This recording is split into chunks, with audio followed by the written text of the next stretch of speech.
Are you an international student in Canada, or you're planning to come in to study as an international student in Canada? With all of this restriction and policies that the government is implementing, you might think there are no possible ways for you to get your primary residency, but that's a lie.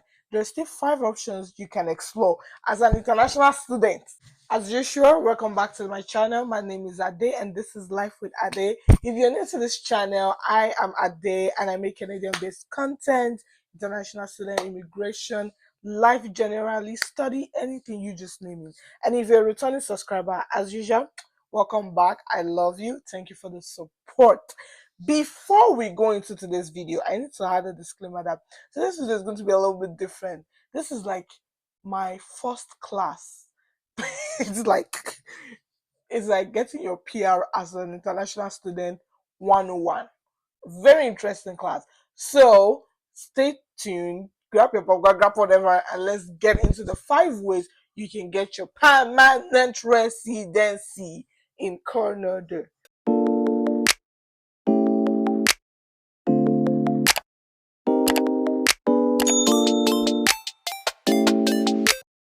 Hi, welcome to class. So welcome to class with Ade. To begin with the five ways that you can get permanent residency in Canada as an international student, there's something that you need to know that I feel like you must.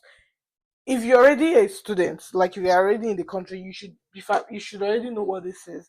And if you're a newcomer into the country, express entry pool. So an express entry pool is basically a pool you enter, you put in all your qualifications, and then they tell you, like, they rank you by points. So but at the end of the day, once you put your all your qualification, your age, your education, your everything, you can maybe end up having like 180 points. So that is what an express entry does for you.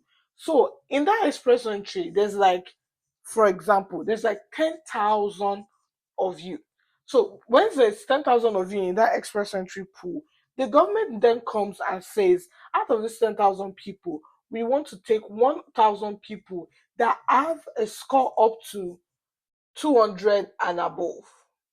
So which means anybody that is in this pool with 200 and above, they get drawn out of this pool. So it could be like what 5,000 people with 200 points. They take them out and they invite them for PR.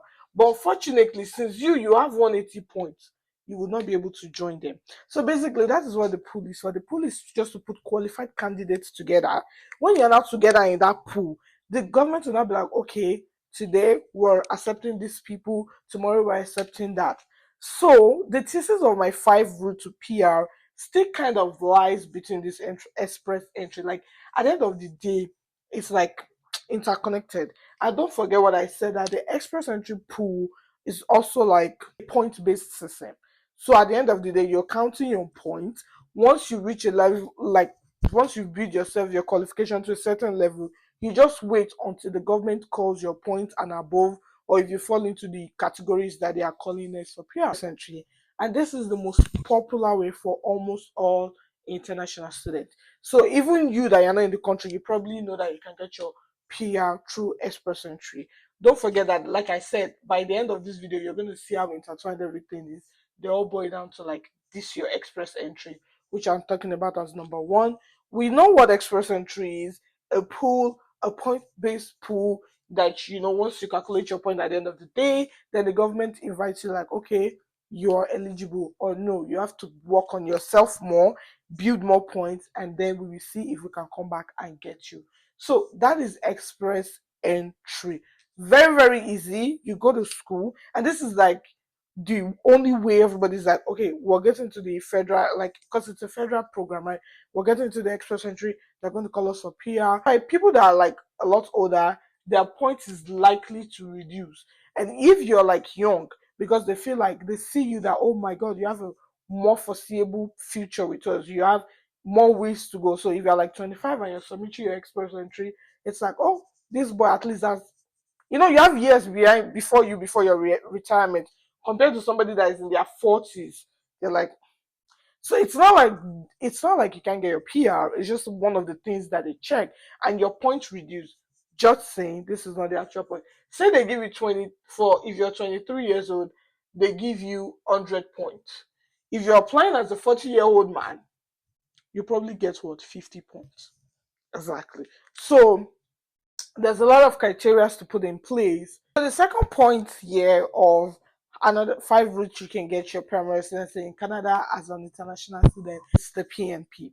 So what is the PNP? PNP is the Provincial Nomination Program. And in short, in the fastest words possible, PNP is when your province nominates you to become a permanent resident. So they like nominate you to the federal government, which now ties us back to the express entry. So the provincial, they nominate you here, which boosts your points, that now gives you an higher chance for the federal government to call you for permanent residency. All the province does the provincial nomination program except Quebec. And I made a whole video about that. You can check it out. You can check it out.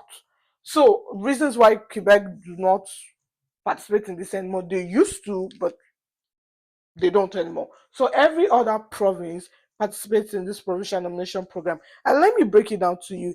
It's actually quite similar to the express entry. So basically, you join the pool in your province and they like, they grade you based on different criteria, right? They're like, oh, this, your age, oh, did you school in our province? Are you living in the province? Are you working in the province? So basically, they're looking at things, ways how you are contributing to the province. So if you have like, oh wow, you do actually, you're awesome and everything. So they would also draw a pool on the provincial level, like, okay, there are 10 people there are 10 people in this pool saying that, oh, we work here, oh, we study here, oh, we pay tax here, this is the Ontario, for example. Then as out of 10 of you now, we want to draw 60 points.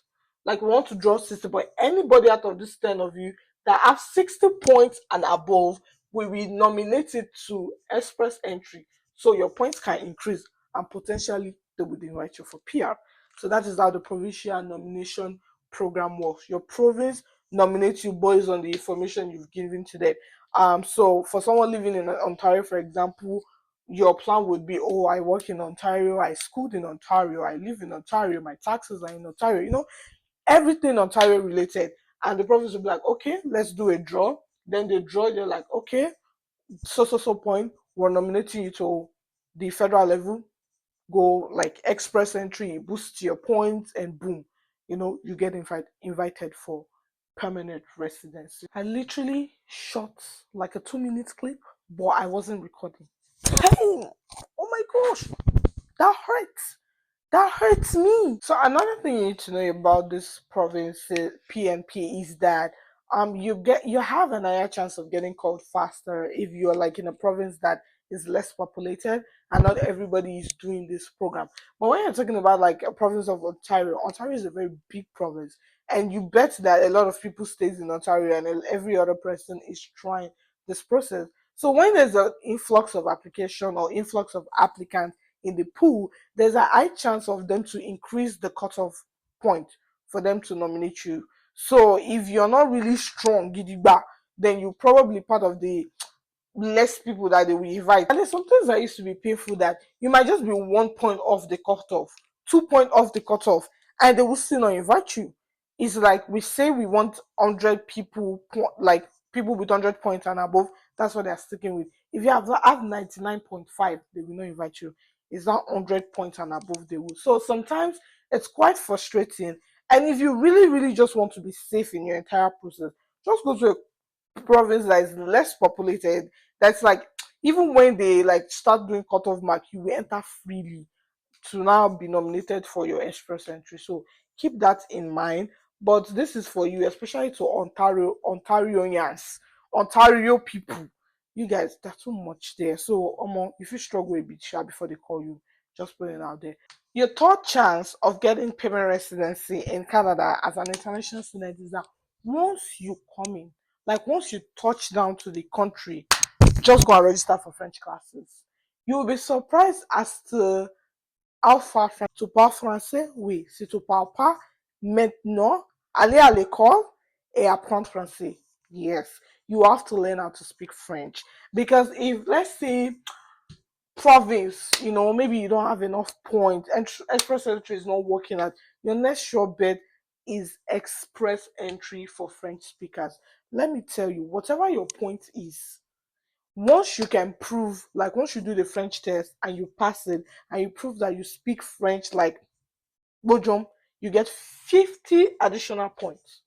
So French speakers plus 50 points. Even if French is not your first language, because when you're doing the application, they would ask you, they'll be like, okay, which one is your first official language, English or French? Say English is actually your first language. It's okay, no problem. You submit your proof. Say French is your second language. Submit proof. As far as you pass, you get 50 additional points. And if you need more information about this, you just go to canada.ca and you find all the information there. But if you are already bilingual before you come to this country, you might be in luck. No, you are actually in luck because it takes, you don't know the effort people actually put into learning French here. But the government too is nice. They actually do pay you for learning French. So it's like a win-win situation. If it's something you're really interested in, you want to improve your communication skills, you want to like go further in life, you want to be perfectly bilingual. I don't mean English and your mother's tongue. I mean like English and another official language, Francais. This might be something you can opt in for. And if you already know you're coming to Canada and this might like work for you, why not just even start French classes now from Nigeria or from whatever country you're coming from?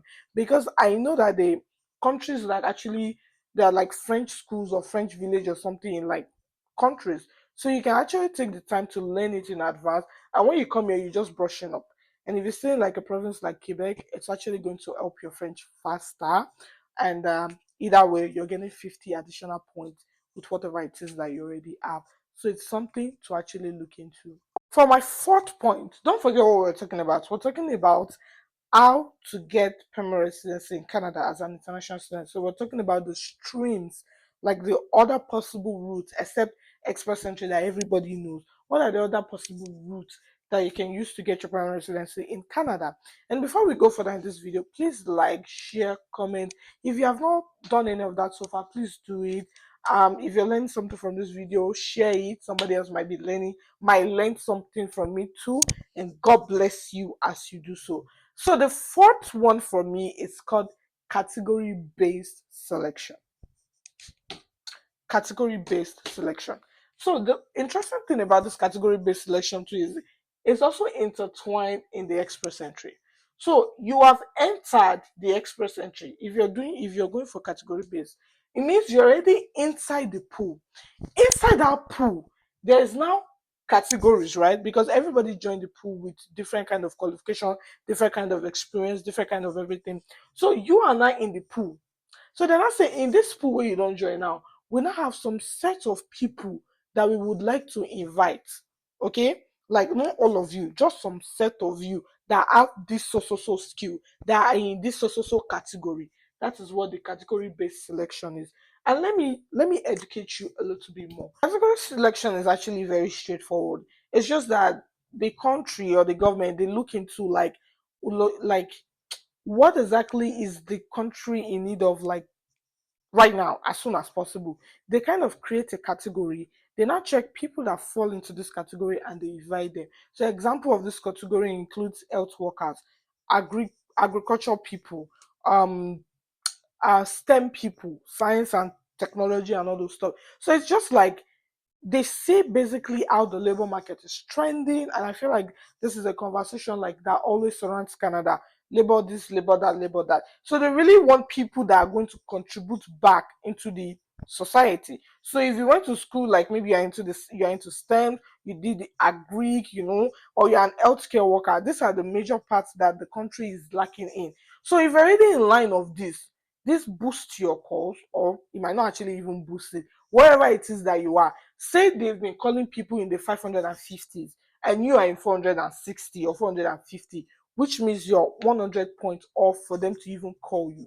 So if you're in a category like healthcare, you're in a category like agric, there's a chance that they will come down to your level. They will come even maybe below your level. They can be like, okay, the cutoff is 400, but it's only people in the health sector. The cutoff is 400. Only people in the agric sector. So other people now that now have 600, that have 700, but they did maybe digital communication, they did social something something, those ones will not get it because it's not their category. They are not part, it's not the general one that they are doing. This one is category for a set of people, small set of people like this. That is who they called it for. So that is why even people that have higher points than you, sometimes you can force them to get PR. Grace pass grace. Yes. Go on Canada.ca, you're going to see the category based selections that are there and check how eligible you are. Oh, can I actually opt in for this category? If they decide to call Greek workers tomorrow, I feel enter, I feel not, just check and see how your certifications, your qualifications qualify into this PR. I noticed that all, like, so far I've been making this video, I'm going towards the trajectory of like people that are already in the country. If you're also coming new into this country, this video can help you. So it's not only people that is not in the country. You don't have to come to the country first to know what you want to do. You can start planning what you want to do before you come into the country. So still start, like, as an start aligning your, okay, if I study this, oh, that means if I actually do this agric course, so maybe when I finish school, I have an higher chance of getting PR first. Don't think of like now, don't think of like I don't get admission, I'll just pass the class first. Think of your future. Only if you don't want to stay back in Canada, but also that's left to you. Number 5, how else can you get your PR? Marriage. So we have spoken about express entry, PN3, French worker, category selection. The last on my list is marriage. If you cannot pass any of this one, if you cannot do any of this till you get to this point, then this is the next line of action for you. So you might be lucky if you're already, like, maybe dating somebody that is already a citizen or a PR. It might be lucky. It might be a smooth entry for you because I know many partners are understanding. But you that are dating your fellow, permanent resident seeker, God will do it for you. And you that you don't have anybody yet and seek out and secure or anything, God will do it for you too. But in short, when it comes to marriage, there is knock yourself out. So, like I've said in a previous video, if you marry a citizen, it doesn't automatically make you a citizen. You actually still have to apply and become a PR. There's a whole lot of process for it. But one thing for sure is if you marry like a citizen or a permanent resident, is that they definitely boost your points. So the point is that whatever you get from that marriage, you get some points that you had to your express entry. They are now boosted to make you qualify for permanent residency. Or yeah, I think I'm sure. Is it not that, or there's like a whole different application if you are married to a Canadian? But either way, at the end of the day, you can get your permanent residency through marriage. So if you're coming from Nigeria, you can be thinking already that, okay, once you get to the airport, the first fine boy you see, just confirm he's a permanent resident in Canada. So I'm joking. Maybe me go teach you about thing. These are the 5 steps that many people don't know about that you can use to get your permanent residency in Canada aside express entry. So take the time, listen to the video, pause, go to Canada.ca, investigate, investigate, investigate on your own and see which one works for you and which one would actually push you to get your permanent residency. And there is also a 6th point that I will not be naming or be saying anything about. But if you know what I'm saying, like, go into the comment section, type it out, help a fellow brother and sister in need. Because there are many of you that come to this country, say you want to study, and the next minute you're opting in for the last option that I have not listed up here. So if you want to help a sister out, comment. If you want to help a brother out, comment it so they can know how else to get PR if they don't fall in any of this category. And that brings us to the end of this video. Thank you guys so much for liking, for subscribing, for commenting. If you have not commented, this is your time to comment, like, and share. If you resonate with anything in this video and you're like, that's true, I think you are missing something, add it in this video or join. Everybody learns. I'm still learning, you're still learning, you're still learning. So just comment that. I really appreciate if you can share the video, especially if you liked it and you learned something. Till I come here next time, it's your girl Ade, and this is Life with Ade. Bye, guys.